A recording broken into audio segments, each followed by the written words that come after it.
প্রিয় দর্শক, আসসালামু আলাইকুম। আজকে আমি অনলাইনে 5 কেজি ব্ল্যাক রাইস আনছি। ব্ল্যাক রাইস খাওয়ার জন্য রেডি করছি, এখন আমি খাবো। সাথে আছে কোরাল মাছ, শাকসবজি, এগুলো দিয়ে খাবো। আমি জানি না, কখনো খাই নাই, মনে হচ্ছে খুব ভালোই হবে। ভালোই লাগতেছে, দেখে তো মনে হচ্ছে খুব ভালো, সঠিক জানি না কেমন হবে।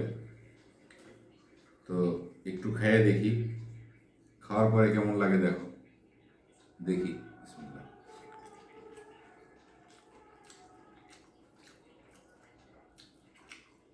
ভালো, আসলে এটা ফাইবার, তো ফাইবার অনেক ভালো, খারাপ না, খাইতে পারলে ভালো। একটু ডায়েট করার চেষ্টা করতেছি, কিভাবে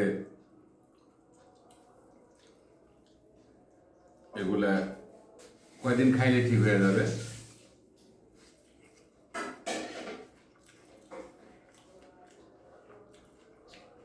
মজা, খারাপ না, ঠিক আছে।